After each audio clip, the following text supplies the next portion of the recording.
सोचो तो जरा, जिनकी दुकान पे भीत रखता है उनसे क्या मांग रहे, जिन्होंने विषय को, 5 इंद्रिय के विषय को विष के समान जाकर, हलाहल की समान जानकर तजा हो, और तो उनसे कह रहे प्रभु आपकी कृपा हो जाए तो हमें मिल जाए। पढ़ो सब, इसमें सब लिखा है मोक्ष में प्रकाशन में। जिन देव का भक्त भिखारी नहीं होता, जिन देव का भक्त भिखारी नहीं होता। इंद्रादिक के वैभव की मैं चाहे करूंगा स्वाहा, जग की मान प्रतिष्ठा को भी करना मुझको स्वाहा, करना मुझको स्वाहा। बस अभेद में तन्मय होना, तत्व, अभेद माने तत्व, और सभी कुछ स्वाहा। अब पामर भगवान बने यह सीख सीखने आया, यह सीख सीखने आया। बताओ, सिंह को पहली बार मुहिराज मिले तो सबसे पहले तो गुस्सा हुआ होगा, भाई are you disturbing my meal, it is my eating time, lunch time, ऐसा कर रहा होगा। और फिर ये मांगा होगा आपकी कृपा से मेरे को रोज हिरण समय पर खाने को मिलता है, ये मांगा होगा। क्या मांगा होगा सोचो तो सही। पशुओं को इसीलिए ग्रहित मिथ्यात्व नहीं होता, पता है? मनुष्यों में ग्रहित मिथ्यात्व है, पशुओं में ग्रहित मिथ्यात्व नहीं। ये मनुष्यों की प्रॉब्लम है, सुनता है ना, पढ़ता है, जाने कितने लोगों से टीच होता है, कोचिंग मिलती है इसको बहुत, इसलिए ग्रहित मिथ्यात्व हो जाता है। इसलिए पशुओं को सम्यक दर्शन जल्दी होता है, क्योंकि उनको ग्रहित नहीं है। हमने तो बहुत ग्रहण कर लिया, मुझे मालूम है आप नहीं पचा सकोगे, सूक्ष्म बात है। हमने जैन दर्शन के नाम पर भी ग्रहित मिथ्यात्व कर लिया है।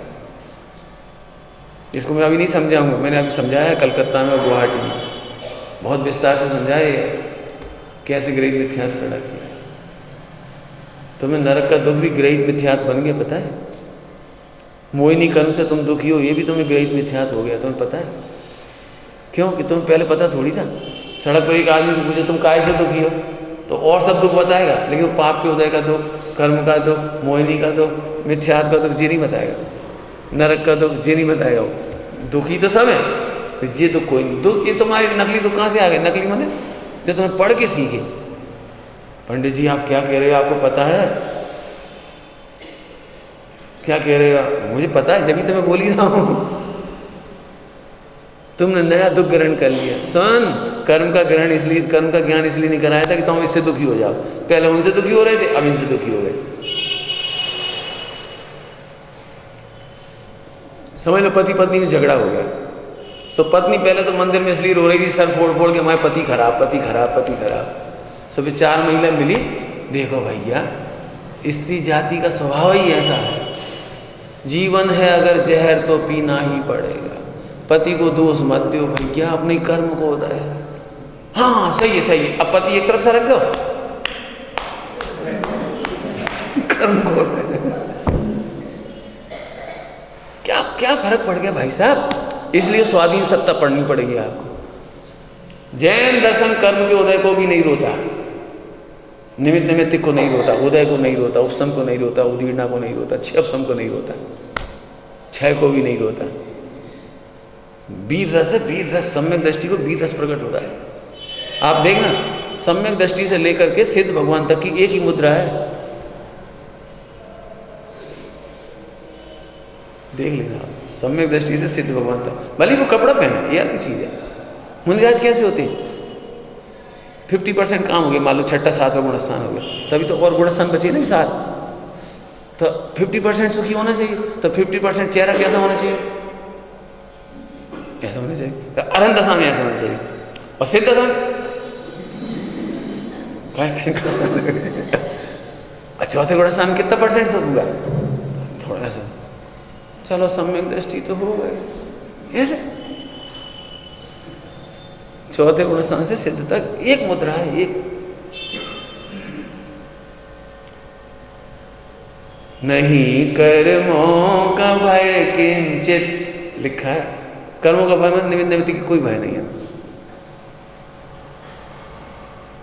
पढ़ो, अच्छे पढ़ो, बीट रस जगता है। और नहीं तो आप निमित्तों खड़ा कर लो तो हमेशा आतंकित बने रहो, पता नहीं कितनी कोड़ा कोड़ी और बची, कितनी कोड़ा कोड़ी और बची, अभी कौन कौन सी प्रकृति पड़ी होंगी, अज्ञान दशा में अनंत काल में कितने कर्म बांधे होंगे। देख लेना, जो कोई द्रव्यानियों नहीं जानते उनकी कर्णानियों की पढ़ाई रोने में खत्म होती है। और इसीलिए प्रवचन सुनने आते नहीं लोग, क्या कि देखो भैया 4 दिन की जिंदगी रो रो के मत जियो, अब अपने पाप तो बांध ही ले, अब नरक जाएंगे तो चले जाए और जहाँ जाएंगे वहाँ चले जाए, अब अभी से रोने लगो। इसलिए लोग स्वाध्याय नहीं सुन रहे। आप पढ़ा के बता दो निमित्तों की चर्चा, कर्णानियों की, डरा डरा के बता दे, वे नहीं आएंगे। क्यों? उन्हें समझ में नहीं आ रही हम करें क्या। फिर अब निमित्तों से बचने के हम क्या करें? कर्म का उपसम 6 उपसम हम क्या करें जी, बताओ ना। दुखी हो गए जाए बेचारा। ऐसा नहीं है भैया, तुझे उधर से हटाकर कर्म का निमित्त ज्ञान कराया था और फिर कर्म की तरफ से हटाकर स्वभाव की ओर लाते हैं। स्वभाव की दृष्टि करने वालों के कर्म कुछ नहीं। भजन गाते हैं आप, जग के दुख की तो परवाह नहीं है। अर्थ करो, जग के दुख, इसका निमित्त कौन है? जग के दुख कर्म ही है ना। मतलब जग के दुख का निमित्त कौन है? कर्म ही है ना। इसका मतलब कर्मों की परवाह नहीं। करो अर्थ, पढ़ते तो आप, तुमसे लागी लगन,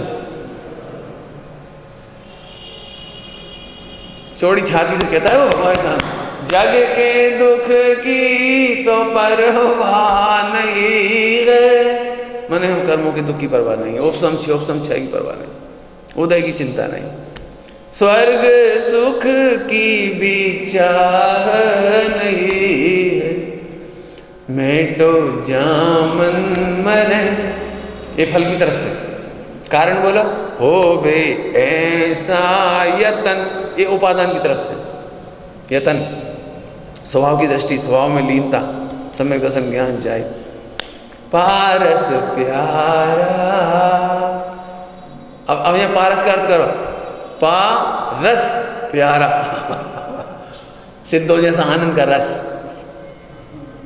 सिद्धो जैसे आनंद का रस पा जाऊं, वो प्यारा है, आनंद काल तक रहे। पारस प्यारा, मैटो मैटो जी संकट हमारा। व्यवहार में निश्चय ऐसे आता है। अब दिक्कत है, दृष्टि नहीं है तो दिखाई नहीं देती। हर महिला गाती समय ऐसे कहती है, जग के दुख की तो परवाह नहीं है। ये भगवान पारसनाथ ध्यान रखियो, बुखार ना जाए, पति नहीं चलो जाए, फला नहीं हो जाए, भला नहीं हो जाए। सही बता नहीं ईमानदारी से, आप इस लाइन के विरुद्ध सोचते हो कि नहीं सोचते? जग के दुख की परवाह नहीं है। भगवान हम तो इसीलिए रोज गा रहे तुम्हारा भजन, अरनाथ को हम कहूँ नहीं गा, नहीं समझ में? अरनाथ कौंतनाथ, उनकी भक्ति कोई नहीं करता, पारसनाथ की सब कर रखा है कि पारसनाथ को भजन गावे से भले ही अपन ऊपर से तो यही कहते हैं कि जग के दुख की परवाह नहीं है, लेकिन सही बात तो जाए कि अपने अंदर अंदर एक छल है, छल कि पैसा अच्छा हो जाए तो पैसा को दुख नहीं बचेगा, सास को गलो खराब हो जाए तो डांटेगी नहीं।